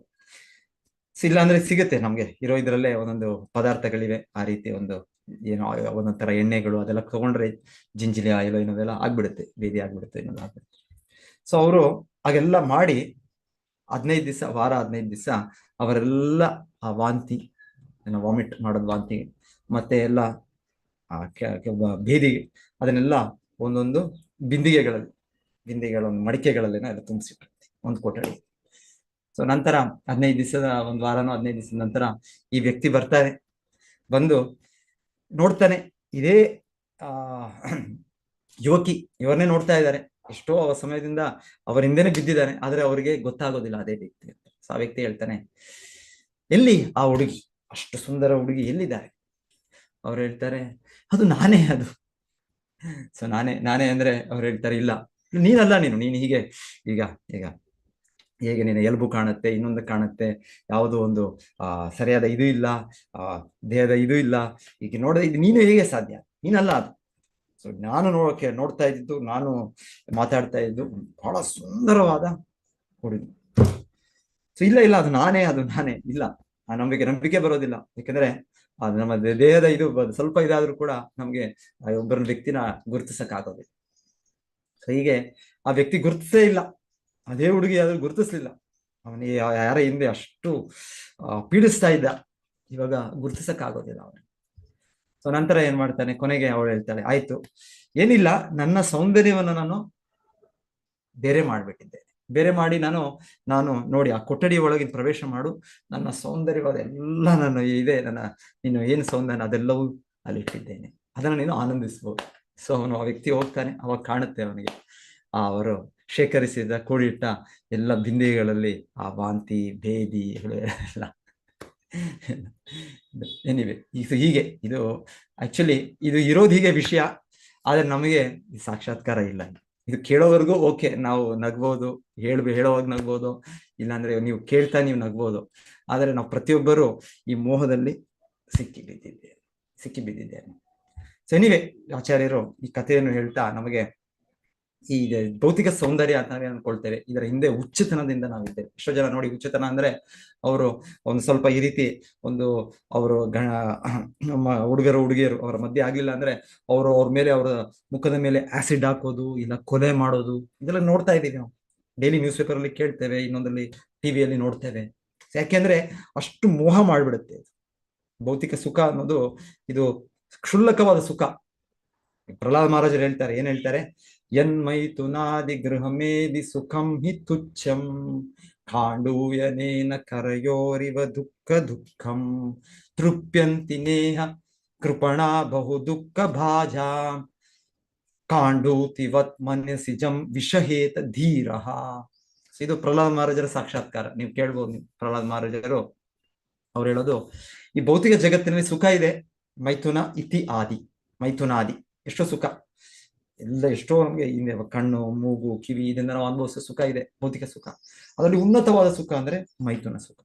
ಸೊ ಅವ್ರು ಹೇಳ್ತಾರೆ, ಎನ್ ಮೈಥುನಾದಿ ಗೃಹಮೇದಿ ಸುಖಂ. ಇದೆಲ್ಲವೂ ಯಾರು, ಈ ಭೌತಿಕ ಜಗತ್ತೇ ನಮ್ಮದು ಸರ್ವಸ್ವವು. ಆಧ್ಯಾತ್ಮಿಕ ದೃಷ್ಟಿ ಇಲ್ಲದೆ, ಆಧ್ಯಾತ್ಮಿಕ ಪ್ರಪಂಚದ ಜ್ಞಾನವಿಲ್ಲದೆ ನಾವಿರೋ ಒಂದು ಕುರುಡು ಜೀವನದಲ್ಲಿ ಈ ಗೃಹಮೇದಿ ಸುಖಮಿ ತುಚ್ಛಂ ಅಂತ ಹೇಳ್ತಾರೆ. ತುಚ್ಛ ಸುಖ ಅಂತ ಹೇಳ್ತಾರೆ. ನಮಗೆ ಇದು ನಮಗ್ ಸಿಕ್ಬಿಟ್ರೆ, ನನಗೆ ಆ ಒಂದು ಅವಕಾಶ ಸಿಕ್ಬಿಟ್ರೆ, ಆ ಭಾಗ್ಯ ಸಿಕ್ಬಿಟ್ರೆ ಅಂತ ನಾವು ಹಂಬಲಿಸ್ತಾ ಇರ್ತೇವೆ. ಆದರೆ ಪ್ರಹ್ಲಾದ್ ಮಹಾರಾಜರ ಸಾಕ್ಷಾತ್ಕಾರ ಅವರು ಚಿಕ್ಕ ಮಗು, ಪುಟ್ಟ ಮಗು, 5 ವರ್ಷದ ಮಗು, ಆದ್ರೆ ಇದು ಹೇಳ್ತಾರೆ. ಆದ್ರೆ ಹೇಗೆ ಅವ್ರಿಗೆ ಈ ಸಾಕ್ಷಾತ್ಕಾರ ಇಲ್ಲ? ಗೃಹಮೇದಿ ಸುಖಂ ಹಿ ತುಚ್ಛಂ, ಎನ್ ಮೈಥುನಾದಿ ಗೃಹಮೇದಿ ಸುಖಂ ಹಿ ತುಚ್ಛಂ ಖಾಂಡೂಯನೇನ ಕರಯೋರಿವ ದುಃಖ ದುಃಖಂ. ಅವ್ರು ಹೇಳ್ತಾರೆ, ಖಾಂಡೂಯನೆ ಕರ ಅಂದ್ರೆ ಕೈಗಳು. ಸೊ ಒಂದೊಂದ್ಸಲ ನಮ್ಗೆ ಇದು ಬರುತ್ತೆ, ಏನ್ ಬರುತ್ತೆ, ಒಂದು ಕೆರೆತ ಬರುತ್ತೆ. ಏನಾದ್ರು ಒಂದು ಕೆರೆತ ಬಂದಾಗ ನಾವು ಉಜ್ಕೊಳ್ತೀವಿ, ಈ ತರ ಇದು ಮಾಡ್ಕೊಳ್ತೇವೆ, ಅದು ಮಾಡ್ಕೊಳ್ತೇವೆ, ಕೆರ್ಕೊಳ್ತೇವೆ, ಈ ತರ. ಅದು ಯಾಕಂದ್ರೆ ಕೆರಿತಾ ಇದೆ. ಸೊ ಕೆರೆತ ಬಂದಾಗ ಕೆರ್ಕೊಳ್ಬೇಕು. ಈಗ ಮಾಡೋದಕ್ಕೆ ಸ್ವಲ್ಪ ಏನ್ ಮಾಡೋದು, ಕೆರೆತ ಬಂದಾಗ ಏನ್ ಮಾಡಕ್ ಆಗಲ್ಲ, ಕೆರ್ಕೊಳ್ಬೇಕು. ಸೊ ಕೆರ್ಕೊಳ್ತೇವೆ. ಅದೇ ಕೆರೆತ ಏನಾಗುತ್ತೆ? ಖಾಂಡೂಯನೇನ ಕರಯೋರಿವ ದುಃಖ ದುಃಖಂ. ಅದ್ರ ಹೇಳ್ತಾರೆ, ಅದು ಕೆರೆತ ಒಂದು ಪರ್ಟಿಕ್ಯುಲರ್ಲಿ ಒಂದು ಸ್ಕಿನ್ ಇನ್ಫೆಕ್ಷನ್ ಆದಾಗ, ಚರ್ಮ ರೋಗ ಬಂದಾಗ ಅದು ತುಂಬಾ ಕೆರೆತ ಇರುತ್ತೆ, ಚರ್ಮ ರೋಗ ಬಂದಾಗ. ಸೊ ಚರ್ಮ ರೋಗ ಬಂದಾಗ ಇದು ಹಾಗೆ ನಮ್ಗೆ ಚರ್ಮ ರೋಗ. ನಮ್ಗೆ ಎಲ್ಲರೂ ಕೂಡ ಈ ಭೌತಿಕ ಸೃಷ್ಟಿಯಲ್ಲಿ ಭೌತಿಕ ದೇಹ ಸಿಕ್ಬಿಟ್ಟಿದೆ, ಈ ಒಂದು ಚರ್ಮ ರೋಗ ಬಂದ್ಬಿಟ್ಟಿದೆ, ನಮ್ಗೆ ಸ್ಕಿನ್ ಡಿಸೀಸ್. ಈ ಚರ್ಮವನ್ನು ನಮ್ಗೆ ಭಗವಂತರು ಕೊಟ್ಟಿದ್ದಾನೆ. ಸೊ ಇದರಿಂದ ನಮ್ಗೆ ಈ ಚರ್ಮ ರೋಗದಲ್ಲಿ ಈ ಮೈಥುನ ಸುಖವು ಕೂಡ ಇದು ಆ ರೀತಿ ಒಂದು ಚರ್ಮ ರೋಗ. ಇದು ನಮ್ಗೆ ಇದು ಹಿಚ್ ಮಾಡುತ್ತೆ, ಇಚಿಂಗ್ ಆಗುತ್ತೆ. ಸೊ ಆದ್ರೆ ಚರ್ಮ ರೋಗ ಬಂದಾಗ ಏನ್ ಮಾಡ್ತಾರೆ? ಡಾಕ್ಟರ್ ಹೇಳ್ತಾರೆ, ವೈದ್ಯರು ಹೇಳ್ತಾರೆ, ಬೇಡ ಬೇಡ ಬೇಡ, ನೀವು ಅದನ್ನ ಜಾಸ್ತಿ ಇಚ್ ಮಾಡಬೇಡಿ. ಅದಕ್ಕೆ ಏನಾಗ್ಬೇಕು, ಅದಕ್ಕೆ ಆಯಿಂಟ್ಮೆಂಟ್ ಅನ್ನೋದು ಹಾಕಿ. ಆದ್ರೆ ಚರ್ಮ ಇದಿದ್ರೆ, ಇಚಿಂಗ್ ಇದ್ರೆ ತಡ್ಕೊಳ್ಳಿ, ಸಹಿಸ್ಕೊಳ್ಳಿ ಅಂತ. ಯಾಕಂದ್ರೆ ಆ ಚರ್ಮವನ್ನು ನಾವು ಹಾಗೆ ಉಜ್ಕೊಳ್ತಾ ಏನಾಗುತ್ತೆ, ಆಗ್ಲೇ ಅಲ್ಲಿ ಇನ್ಫೆಕ್ಷನ್ ಆಗಿದೆ, ಅಲ್ಲಿ ಆಗ್ಲೇ ಚರ್ಮ ತುಂಬಾ ತೆಳುವಾಗ್ಬಿಟ್ಟಿದೆ, ಮತ್ತೆ ಅದು ಜೀವಂತವೂ ಇದು ಅಷ್ಟಿಲ್ಲ, ಅದಲ್ಲಿ ಅದು ಒಳಗೋಗಿ ನಮ್ಗೆ ರಕ್ತ ಬರುತ್ತೆ. ರಕ್ತ ಬಂದ್ರೆ ಒಳ್ಳೇದಾಯ್ತಾ? ತಾತ್ಕಾಲಿಕವಾಗಿ ನಮ್ಗೆ ಆ ಚರ್ಮದ ಕೆರೆತದಿಂದ ಒಂದೇನೋ ಆನಂದ ಸಿಕ್ತು, ಒಬ್ಬ ನಂಗೆ ಸ್ವಲ್ಪ ನೋವು, ಇದು ಒಂದು ಕೆರೆತ ಕಡಿಮೆ ಆಯ್ತು. ಆದ್ರೆ ಏನಾಯ್ತು, ಹೆಚ್ಚಾಗಿ ಇನ್ನ ಅನಾರೋಗ್ಯ ಹೆಚ್ಚಾಗುತ್ತೆ, ಇನ್ನ ಅಲ್ಲಿ ಸ್ಕಿನ್ ಔಟ್ ಆಗಿ, ಇನ್ನೊಂದಾಗಿ ಅಲ್ಲಿ ಇನ್ನ ಹೆಚ್ಚು ರಕ್ತ ಬಂದು ಇನ್ನ ಕಷ್ಟಗಳೇ ಆಯ್ತು. ಸೊ ಇದರಿಂದ ನಿವಾರಣೆ ಆಗಿಲ್ಲ. ಸೊ ಹಾಗೆ ಅವರ ಅನುಭವದಲ್ಲಿ ಹೇಳ್ತಾರೆ, ಕಾಂಡೂಯನೇನ ಕರಯೋರಿವ ದುಃಖ ದುಃಖಂ ಎನ್ಮೈಥುನಾದಿ ಗೃಹಮೇದಿ ಸುಖಂ. ಸೊ ಓಕೆ, ಇದೆಲ್ಲ ಈ ಸಾಕ್ಷಾತ್ಕಾರ ಅವರು ಅನುಭವಜ್ಞರು. ಸೊ ಅವ್ರಿಗೆ ಇದೆ ಅವರು. ಸೊ ಕಾಂಡೂತಿವತ್ ಮನಸಿಜಂ ವಿಷಹೇತ ಧೀರ. ಆದ್ರೆ ಹೇಳ್ತಾರೆ, ಒಬ್ಬ ಧೀರ ವ್ಯಕ್ತಿ ಅಂದ್ರೆ ಒಬ್ಬ ವ್ಯಕ್ತಿ ನಿಜವಾಗ್ಲೂ ಅವನಿಗೆ ಆ ಜ್ಞಾನದ ಇದು ಆಗಿದೆ ಅಂತ ಹೇಳಿದ್ರೆ ಅವನು ಇದನ್ನು ಸಹಿಸ್ಕೊಳ್ತಾನೆ. ತೃಪ್ತ್ಯಂತಿ ನೇಹ ಕೃಪಣ ಬಹು ದುಃಖ ಭಾಜಂ. ಕೃಪಣ ಇದೆ, ನಾವು ಒಬ್ಬ ಕೃಪಣ ಆಗ್ಬಾರ್ದು, ನಾವು ಬ್ರಾಹ್ಮಣನಾಗ. ಕೃಪಣ ಅಂದ್ರೆ ಭೌತಿಕ ಇದು ದೇಹ ಸಿಕ್ಕಿದೆ, ಇದರಿಂದ ಮನುಷ್ಯ ಜನ್ಮ ಸಿಕ್ಕಿದೆ, ಇದರ ಸರಿಯಾದ ಉಪಯೋಗ ಮಾಡ್ಕೊಳ್ತಾನೆ. ಸೊ ಸರಿಯಾದ ಉಪಯೋಗ ಅಂದ್ರೆ, ಸಪೋಸ್ ನಮ್ಗೆ ಯಾರ 1,00,000 ರೂಪಾಯಿ ನಮ್ಮ ಹತ್ರ ಇದ್ರೆ, ಅದಿದ್ರು ಕೂಡ ನಾವು ಏನೋ ಒಂದು ಬಡವನಾಗಿದ್ರೆ ಏನ್ ಹೇಳೋದು, ನಾವ್ ಹೇಳ್ತೇವೆ ಜಿಪುಣ ಅಂತ ಹೇಳ್ತೇವೆ. ಕೃಪಣ ಅಂದ್ರೆ ಜಿಪುಣ ಅಂದ್ರೆ ಇದೆ, ಹಣ ಇದೆ, ಆದ್ರೆ ಹಣವನ್ನು ಹೇಗೆ ಉಪಯೋಗಿಸೋಕ್ ಗೊತ್ತಿಲ್ಲ. ಅವನು ಆ ಕಷ್ಟದಲ್ಲಿದ್ದಾನೋ, ಇಲ್ಲಾಂದ್ರೆ ಒಂದು ಇದ್ರಲ್ಲಿ ಆರ್ಥಿಕ ಇದರಲ್ಲಿ ಏನು ಆಹಾರ ಸರಿಯಾಗಿ ತಿನ್ನದೇ ಇದ್ದಾನೋ, ಜಿಪುಣ ಅಂದ್ರೆ ಖರ್ಚು ಮಾಡೋಕೆ ಇಷ್ಟ ಇಲ್ಲ. ಅದೇ ರೀತಿಯಲ್ಲಿ ಹೇಳ್ತಾರೆ, ಮನುಷ್ಯ ಜನ್ಮ ಸಿಕ್ಕಿದೆ ಅಂದ್ರೆ ನಾವು ಆಗ್ಲೇ ಒಂದು ಲಕ್ಷಾಧಿಪತಿ, ಕೋಟ್ಯಾಧಿಪತಿ, ಆ ರೀತಿ ನಮ್ಗೆ ವೈಕುಂಠ ಲೋಕಕ್ಕೆ ಹೋಗೋದು ನಮ್ಗೆ ತುಂಬಾ ಸುಲಭ. ಈಗ ಅವಕಾಶಗಳೆಲ್ಲ ಇದೆ ನಮ್ಗೆ, ಇದರಲ್ಲಿ ನಾವು ಈ ದೇಹವನ್ನು ಮತ್ತೆ ಭೌತಿಕ ಸುಖಕ್ಕೆ ನಾವು ಉಪಯೋಗಿಸ್ತಾ ಇದ್ರೆ ನಾವು ಜಿಪುಣರ ಇದ್ದಾಗೆ ಭೌತಿಕ ಸುಖವನ್ನು ಪಡೆದು ನಾವು ಆಧ್ಯಾತ್ಮಿಕ ಸುಖವನ್ನು ಪಡೆಯುವ ಒಂದು ನಾವು ಪರಿಶ್ರಮ ಮಾಡಬೇಕು, ಪ್ರಯತ್ನ ಮಾಡಬೇಕು, ಮತ್ತೆ ಇದನ್ನು ಬಿಡಬೇಕು. ನಾವು ಕೃಪಣರಾಗಬಾರ್ದು, ಇದರ ಹಿಂದೆ ಹೋಗ್ಬಾರ್ದು. ಕಾಂಡೂತಿವತ್ ಮನಸ್ಸಿಜಂ ವಿಷಯೇತ ಧೀರ. ಓಕೆ, ಇವತ್ತು ಇದೆ. ಸೊ ಇಲ್ಲಿ ಶ್ಲೋಕ ಹೇಳ್ತಾ ಇದ್ದು, ಇದು ಗಂಧರ್ವಪುರ ಅಂತ ಹೇಳ್ತಾ ಇದ್ರು, ಇದೊಂದು ಸ್ವಪ್ನ ಅಂತ ಹೇಳ್ತಾ ಇದ್ರು, ಇದು ಕನಸು, ಇದು ಭೌತಿಕ ಜಗತ್ತು, ಇದರ ನಿಜವಾದ ಸುಖ ಇಲ್ಲ ಇದರಲ್ಲಿ ನಿಜವಾದ. ಆದ್ರೆ ಇದು ಸಾಕ್ಷಾತ್ಕಾರ ನಮ್ಗೆ ಸಿಗ್ಬೇಕು ಅಂದ್ರೆ ಭಗವಂತನ ಸ್ವಲ್ಪ ಕೃಪೆ ಬೇಕು. ನಾವು ಹಾಡ್ತೀವಲ್ಲ, ಡೈಲಿ ಗುರು ಪೂಜೆಯಲ್ಲಿ ಆಡ್ತೇವೆ, ಶಿಲ ಪ್ರಭುಪಾದ ಗುರು ಪೂಜೆ ನಾವೇನ್ ಆಡ್ತೇವೆ ನಾವು, ಚಕ್ಕುದಾನ್ ದಿಲೋಜೆ ಜನ್ಮೆ ಜನ್ಮೆ ಪ್ರಭುಸೆ. ಸೊ ನಿಮ್ಮಿಂದ ನಮಗೆ ಆಧ್ಯಾತ್ಮಿಕ ಒಂದು ದೃಷ್ಟಿ ಬೆಳೀಲಿ, ನಮಗೆ ಒಂದು ದರ್ಶನ ಪ್ರಾಪ್ತಿ ಆಗ್ಲಿ. ನಾವು ಭೌತಿಕವಾಗಿ ಕಾಣ್ತಾ ಇಲ್ಲ ನಮಗೆ ಹೇಗೆ ಆ ವ್ಯಕ್ತಿ ಆ ಒಂದು ಸುಂದರ ಹುಡುಗಿ ಹಿಂದೆ ಅವರ ಹಿಂದೆ ಪೀಡಿಸ್ತಾ ಇದ್ದ ಆ ಭೌತಿಕ ಸೌಂದರ್ಯ ಹಿಂದೆ, ಅದೇ ರೀತಿ ನಮಗೂ ಕೂಡ ಇಂದ್ರಿಯ ಸುಖ ನಮಗೆ ಕಾಡಿಸ್ತಾ ಇದೆ, ಇಂದ್ರಿಯಗಳು ಕಾಡಿಸ್ತಾ ಇದೆ, ನಮಗೆ ದೃಷ್ಟಿ ಇಲ್ಲ. ಆದ್ರೆ ನಾವು ಪ್ರಾರ್ಥನೆ ಮಾಡ್ತಾ ಇದ್ದೀವಿ, ಚಕ್ಕುದಾನ್ ದಿಲೋಜೆ ಜನ್ಮೆ ಜನ್ಮೆ ಪ್ರಭುಸೆ ದಿವ್ಯ ಜ್ಞಾನ ಹೃದಯ ಪ್ರಕರ್ಷಿತೆ.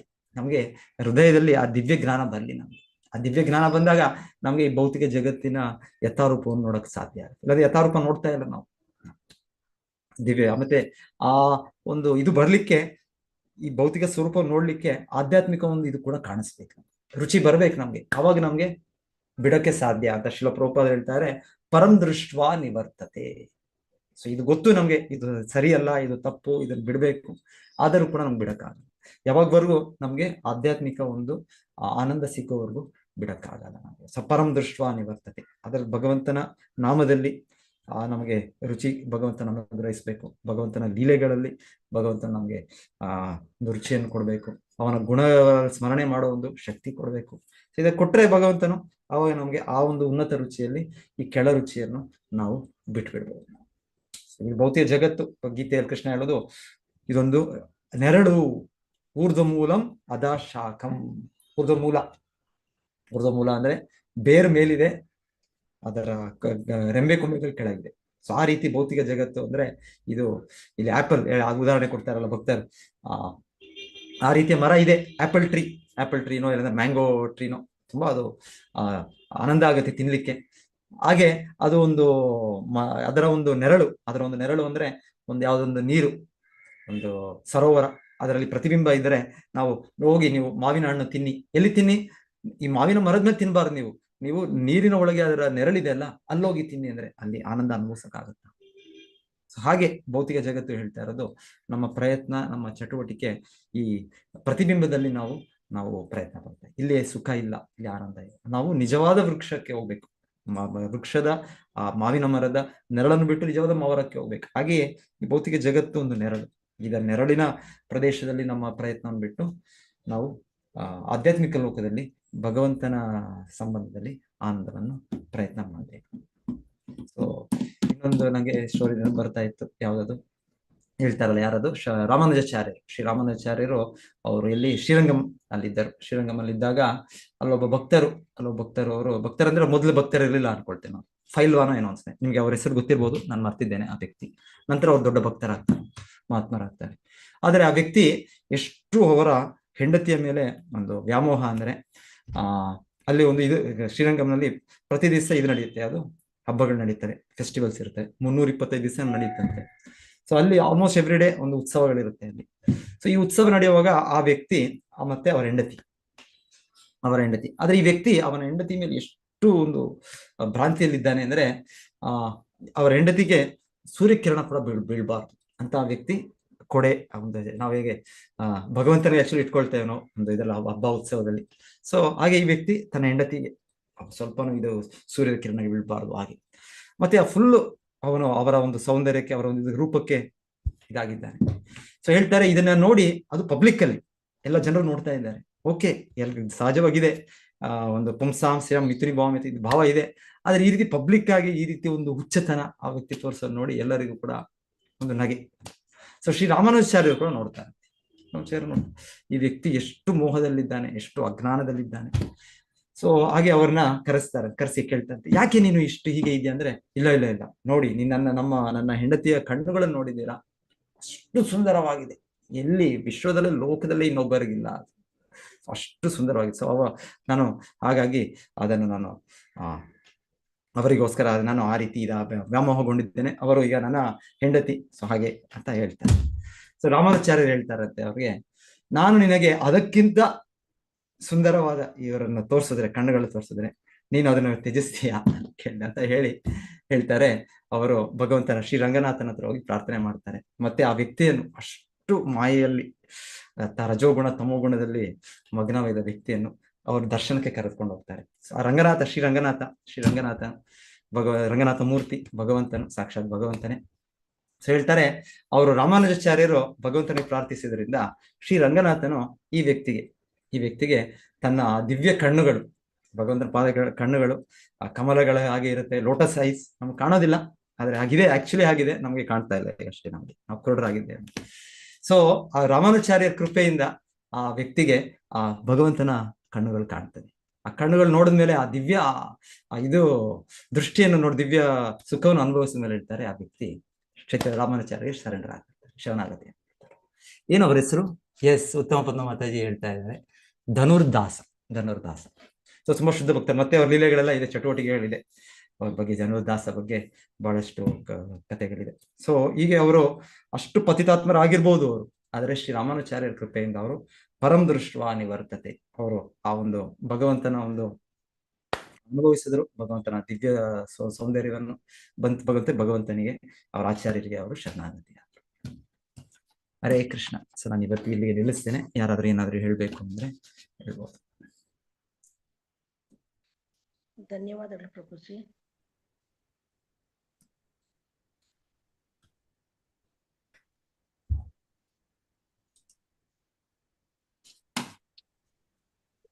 ಯಾರಾದ್ರೂ ಪ್ರಶ್ನೆ ಇದ್ರೆ, ಏನಾದ್ರೂ ಇದ್ರೆ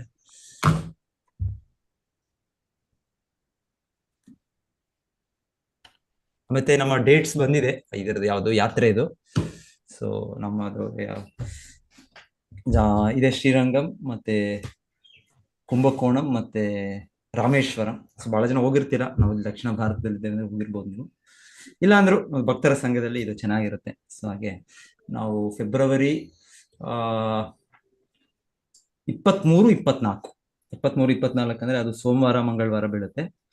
ಸೊ ಸೋಮವಾರ ನಾವು ಶ್ರೀರಂಗಂನಲ್ಲಿ ಅಲ್ಲಿ ಲ್ಯಾಂಡ್ ಅಪ್ ಆಗೋದು, ನಾವು ಎಲ್ಲರೂ ಕೂಡ ಅಲ್ಲಿ ಗ್ಯಾದರ್ ಆಗೋದು. ಮತ್ತೆ 24ರಿಂದ ಎಲ್ಲರೂ ಒಟ್ಟಿಗೆ ಯಾತ್ರೆ. ಇಲ್ಲ 23 ಕೂಡ ನಾವು ನಿಮ್ಗೆ ಯಾರು ಬೇಗ ಬಂದಿದ್ದೀರಾ, ಬೆಳಿಗ್ಗೆನೆ ಬಂದಿದ್ದೀರಾ, ಶ್ರೀರಂಗನಾಥನಿದ್ದಾನೆ, ಅವರ ದರ್ಶನ ಮಾಡೋ ಒಂದು ಮಾಹಿತಿ ಇದೆಲ್ಲ ನಾವೆಲ್ಲ ಕೊಡ್ತೇವೆ ಅದರ ನಿಮಗೆ. ಸೊ ಇಲ್ಲಾಂದ್ರೆ ಅವತ್ತು 23ನೇ ತಾರೀಕು ನಾವು ಸಂಜೆ ಎಲ್ಲರೂ ಸೇರಿ ಒಂದು ಓರಿಯೆಂಟೇಶನ್ ಇದ್ದು ಅಲ್ಲಿ ಕೀರ್ತನೆ ಮಾಡಿ, ನಮಗೆ ಅಲ್ಲಿ ನಮ್ಮ ಶ್ರೀರಂಗಂ, ನಮ್ಮ ಇಸ್ಕಾನ್ ದೇವಸ್ಥಾನ ಇದೆ, ತುಂಬಾ ಹಿರಿಯ ಭಕ್ತರು ಅಲ್ಲಿ ಅಧ್ಯಕ್ಷರು ನಂದಪುತ್ರ ದಾಸ್ ಅಂತ, ನಂದಪುತ್ರ ಪ್ರಭು ಅವರೇ ಬಂದು ಅವರ ಆಶ್ರಯದಲ್ಲೇ ನಮಗೆ ಎಲ್ಲ ಅಲ್ಲಿ ಸೌಲಭ್ಯಗಳು ಅಲ್ಲಿ, ಮತ್ತೆ ಅವರೇ ನಮಗೆ ಮಾರ್ಗದರ್ಶನ ಇದೆಲ್ಲ ಕೊಡ್ತಾ ಇದ್ದಾರೆ. ಅಲ್ಲಿ ಪ್ರೆಸಿಡೆಂಟ್ ಅಧ್ಯಕ್ಷರು ಅವರು ನಂದಪುತ್ರ ಪ್ರಭು ಅಂತ, ಬಹಳ ಸೀನಿಯರ್, ಬಹಳ ಹಿರಿಯರು. ಸೊ ಅವರು ನಮ್ಗೆ 23ನೇ ತಾರೀಕು ಕೂಡ 24 ನಮ್ಗೆ ಅಡ್ರೆಸ್ ಮಾಡ್ತಾರೆ. ಅವರ ದೇವಾಲಯದಲ್ಲಿ ನಾವು ಮಂಗಳಾರತಿ ಕೂಡ ಅಟೆಂಡ್ ಮಾಡ್ತೇವೆ 2 ದಿವಸ ಕೂಡ, 24, 25 ಕೂಡ. ನಂತರ 25 ಬೆಳಿಗ್ಗೆ ನಾವು ಕುಂಭಕೋಣಂಗೆ ಹೋಗ್ತೇವೆ. ಸೊ ಕುಂಭಕೋಣಮು ಅಲ್ಲಿ ಶ್ರೀರಂಗಮಿಂದ 100 ಕಿಲೋಮೀಟರ್ ಅಷ್ಟೇ. ಅಲ್ಲಿ ಬಹಳ ನಮ್ಮ ಶ್ರೀರಾಮಾನುಚಾರ್ಯ ಅವರ ಪರಂಪರೆಯಲ್ಲಿ 35-40 ದಿವ್ಯ ದೇಶಗಳು ಅಂತ ಹೇಳ್ತಾರೆ, ಎಲ್ಲ ದೇವಾಲಯಗಳು. ನಾವು ಎಲ್ಲವೂ ನೋಡಕ್ಕಾಗಲ್ಲ, ಕೆಲವು ನೋಡ್ತೇವೆ. ಅಲ್ಲೂ ಕೂಡ ನಮ್ಮ ಭಕ್ತರು ವನಮಾಲಿ ಪ್ರಭು ಅಂತ ಇದ್ದಾರೆ, ಅವರು ಕೂಡ ಹಿರಿಯ ಭಕ್ತರು. ಅಲ್ಲಿ ಅವರ ಮಾರ್ಗದರ್ಶನ, ಅವರ ಅವರ ಆಶ್ರಯದಲ್ಲಿ ನಾವೆಲ್ಲ ನೋಡೋದು ಅಲ್ಲಿ. ನಂತರ 25, 26 ಆದ್ಮೇಲೆ 26 ನೈಟ್ ನಾವು ಟ್ರೈನಲ್ಲಿ ಹೋಗ್ತೇವೆ. ನಾವು ಟ್ರೈನಲ್ಲಿ ರಾಮೇಶ್ವರಕ್ಕೆ ಹೋಗ್ತೇವೆ. ಸೊ ಅಲ್ಲಿ ರಾಮೇಶ್ವರಕ್ಕೆ 27 ಬೆಳಿಗ್ಗೆ, ರಾಮೇಶ್ವರದಲ್ಲಿ ಸಂಜೆ ಅಷ್ಟೊತ್ತು ನಮ್ದು ಮುಗ್ದು ಹೋಗುತ್ತೆ ಅಲ್ಲಿ. ನಂತರ ಅವತ್ತು ಸಂಜೆಯಿಂದ ಪ್ಲಾನ್ ಮಾಡ್ಬೋದು ಎಲ್ಲರೂ ರಿಟರ್ನ್ ಹೋಗ್ಲಿಕ್ಕೆ. ಸೊ ಟ್ರೈನಲ್ಲಿ ಬರಬೇಕು. ಟ್ರೈನಲ್ಲಿ 5 ತಿರ್ಚಿನೋ ಎಲ್ಲದು ಚೆನ್ನೈಯೋ ಎಲ್ಲದು ಬಂದು ರಿಟರ್ನ್ ಬರಬೇಕು. ಹೇಗೋ ಫ್ಲೈಟಲ್ಲಿ ಹೋಗೋರು ಮಧುರೈಯಿಂದ ಅವರು ಹತ್ತಿರದ ನಿಲ್ದಾಣ, ವಿಮಾನ ನಿಲ್ದಾಣ, ಅಲ್ಲಿಂದ ಅವ್ರು ಎಕ್ಸಿಟ್ ಆಗ್ಬೇಕು. ಅವರು ಕೂಡ 27ನೇ ತಾರೀಕಿಗೆ ಪ್ಲಾನ್ ಮಾಡ್ಬೋದು, ಮಧುರೈಗೆ ರೀಚ್ ಆಗ್ಬೋದು. ಮತ್ತೆ ಅವರು ಓವರ್ ನೈಟ್ ಮಧುರೈ ಟೈಮ್ ನಾವು ವ್ಯವಸ್ಥೆ ಮಾಡ್ತೇವೆ, ಆದ್ರೆ ನಾವು ಹೆಲ್ಪ್ ಮಾಡ್ತೇವೆ, ಯಾವ ಹೋಟೆಲ್ಲು ಹೇಗೆ ಎಲ್ಲಿರ್ಬೇಕು ಅಂತೆಲ್ಲ. ಅಲ್ಲಿ ಇಸ್ಕಾನ್ ಕೂಡ ಅಲ್ಲಿ ಭಕ್ತರಿದ್ದಾರೆ, ತುಂಬಾ ಒಳ್ಳೆ ಭಕ್ತರಿದ್ದಾರೆ ಮಧುರೈಯಲ್ಲಿ. 27 ನೈಟ್ ಇದ್ದು 28 ನೀವು ಬೇಕಾದ್ರೆ ಸ್ವಲ್ಪ ನೋಡ್ಕೊಂಡು ಅಲ್ಲಿಂದ ನೀವು ಹೋಗ್ಬೋದು. ಎನಿವೆ ಡೀಟೇಲ್ಸ್ ಇದು ನನಗೆ ಕೇಳ್ಬೋದು, ಫೋನ್ ಮಾಡಿ ಗೌರ್ಮೆಂಟ್ ಮೋಹನ್ ಪ್ರಭುನೋ ಇಲ್ಲ ಹೀಗೆ ನಿಮ್ಗೆ ಕೇಳ್ಬೋದು, ಟೈಮ್ ಇದೆ ಇದಕ್ಕೆ. ಪ್ರಭುಜಿ ಜನವರಿಯಾ ಫೆಬ್ರವರಿಯಾ ಪ್ರಭುಜಿ? ಫೆಬ್ರವರಿ ಮಾತಾಜಿ, ಅದು ಮುಂದೂಡಬೇಕಾಯ್ತು ಯಾಕಂದ್ರೆ ಸಮಯ ಇಲ್ಲ ನಮಗೆ. ಜನವರಿ 19ರಿಂದ 25 ಅದು ಒರಿಜಿನಲ್ ಪ್ಲಾನ್ಗೆ ಸಮಯ, ಬುಕ್ಕಿಂಗ್ ಟೈಮ್, ಟಿಕೆಟ್ಸ್ ಬುಕ್ಕಿಂಗ್ಗೆ ಸಮಯ ಇಲ್ಲ. ಮತ್ತೆ ಅಲ್ಲಿ ರಾಮೇಶ್ವರಂ ಸಮಯದಲ್ಲಿ ಸೇಮ್ ಟೈಮು ಅಲ್ಲಿ ಭಕ್ತಿ ವಿಕಾಸ್ ಮಹಾರಾಜ್ ಪೂಜ್ಯ ಭಕ್ತಿ ವಿಕಾಸ್ ಮಹಾರಾಜ್ ಅವ್ರದ್ದು ಇದಿದೆ, ಏನದು ವ್ಯಾಸ ಪೂಜೆ ಇದೆ ಅವರು. ಸೊ ಹಾಗಾಗಿ ಅಲ್ಲಿ 2,000-3,000 ಭಕ್ತರು ಆಗಲೇ ಬರ್ತಾ ಇದೆ. ನಮ್ಮ ಒರಿಜಿನಲ್ ಪ್ಲಾನ್ ಅಲ್ಲಿ ಅದು ಕ್ಲಾಶ್ ಆಗ್ತಾ ಇತ್ತು. ಸೊ ನಾವು ಅಲ್ಲಿ ಹೋಗಕ್ಕೆ ನಮ್ಗೆ ಟ್ರೈನ್ ಟಿಕೆಟ್ ಸಿಗೋದಿಲ್ಲ ಆಗ, ಯಾಕಂದ್ರೆ ಬಸ್ ಅವಾಯ್ಡ್ ಮಾಡ್ಬೇಕು ಅಂತ. ಸ್ವಲ್ಪ ಅಯೋಧ್ಯೆಯಲ್ಲಿ ನಮ್ಗೆ ಸ್ವಲ್ಪ ಆಚೆ ಈಚೆ ಆಯ್ತು ಅಯೋಧ್ಯೆ ಯಾತ್ರೆಯಲ್ಲಿ, ಅದಕ್ಕೆ ಕ್ಷಮಿಸ್ಬೇಕು ಯಾರು ಭಕ್ತರು ಅಲ್ಲಿ ಬಂದಿದ್ರು, ಅಲ್ಲಿ ಸ್ವಲ್ಪ ಅಲ್ಲಿ ವ್ಯವಸ್ಥೆಯಲ್ಲಿ ಇದಾಯ್ತು, ನಮಗೆ ಕ್ಷಮೆ ಯಾಚಿಸ್ತೇವೆ ನಾವು. ಸೊ ಇಲ್ಲಿ ಅದನ್ನ ನಾವು ಅವಾಯ್ಡ್ ಮಾಡಕ್ಕೆ ಕುಂಭಕೋಣಂಗೆ ಹೋಗ್ತೀವಿ. ಒಳ್ಳೆ ಪ್ರಭುಜಿ ಎಕ್ಸಾಮ್ ಇರ್ಬೇಕಾ ಅಂತ ಹೇಳಿ ಡೌಟ್. ಮಾರ್ಚ್ ಅಲ್ಲಿ ಮಕ್ಕಳಿಗೆ ಜನರಲಿ ಮಾರ್ಚ್ ಅಲ್ಲಿ ಇರುತ್ತೆ, Preparatory ಫೆಬ್ರವರಿ ಏನಾದ್ರು ಹೇಳಕ್ಕಾಗಲ್ಲ. ಇನ್ನೊಂದೇನಂದ್ರೆ ಅದೇ ಸಮಯಕ್ಕೆ ಸ್ವಲ್ಪ ನಮ್ಮ ನವದ್ವೀಪ್ ಮಂಡಲ್ ಪರಿಕ್ರಮನೂ ಆಲ್ಮೋಸ್ಟ್ ಅದೇ ಟೈಮ್. ಆದಷ್ಟು ಅವಾಯ್ಡ್ ಮಾಡಕ್ ಪ್ರಯತ್ನ ಪಟ್ಟೆ ನಾನು, ಏನೋ ಯಾವ ಡೇಟ್ಸ್ ಸಿಗ್ಲೇ ಇಲ್ಲ ನನಗೆ. ಒಂದು ವಾರ ಅಲ್ಲಿ ಹೋಗಿ ಇದ್ದದ್ದು, ನಂತರ ಇಲ್ಲಿ 3-4 ದಿವಸ ಇಲ್ಲಿ ಫೋನಲ್ಲಿ ಯಾವ್ದು ಎಲ್ಲ ಮಾಡಿದ್ರು. ಯಾಕಂದ್ರೆ ಮೊದಲೇ ಬುಕಿಂಗ್ ಆಗಿದೆ ನಮ್ದು, ಅಡ್ವಾನ್ಸ್ ಕೊಟ್ಬಿಟ್ಟಿದ್ದೇವೆ ಆ ಹೋಟೆಲ್ಸ್ಗೆ. ಅಡ್ವಾನ್ಸ್ ಕೊಟ್ಟಿದ್ಮೇಲೆ ಮತ್ತೆ ನಾವು ಅದನ್ನ ಕಳ್ಕೊಳ್ಳೋಕೆ ನಮಗೆ ಮನಸ್ಸಿಲ್ಲ ನಮಗೆ. ಸೊ ಹಾಗಾಗಿ ನಾವು ಈ 3 ಕ್ಷೇತ್ರಗಳಲ್ಲಿ ಅವ್ರು ಮತ್ತೆ ರೀಬುಕಿಂಗ್ ನಮ್ಗೆ ಕೊಟ್ಟದ್ದು ಫೆಬ್ರವರಿ ಲಾಸ್ಟ್ ವೀಕ್ ಅಲ್ಲಿ ಕೊಟ್ಟದ್ದು. ಅದ್ರ ಅಡ್ವಾಂಟೇಜ್ ಏನಂದ್ರೆ ಸೋಮವಾರದಿಂದ ಶುಕ್ರವಾರ ರಶ್ ಇಲ್ಲ, ಇಲ್ಲೂ ಕೂಡ ರಶ್ ಇಲ್ಲ. ಸೊ ಶ್ರೀರಂಗನಾಥದಲ್ಲಿ ರಶ್ ಇಲ್ಲ, ಕುಂಭಕೋಣಂನಲ್ಲಿ ಮತ್ತೆ ರಾಮೇಶ್ವರಂ ನಾವು ಒಂದು ಬಿಡುವಿನಲ್ಲಿ ಹೋಗಿ ನೋಡ್ಕೊಂಡು ನಾವು ದರ್ಶನ ಮಾಡಿ ಬರ್ತೇವೆ.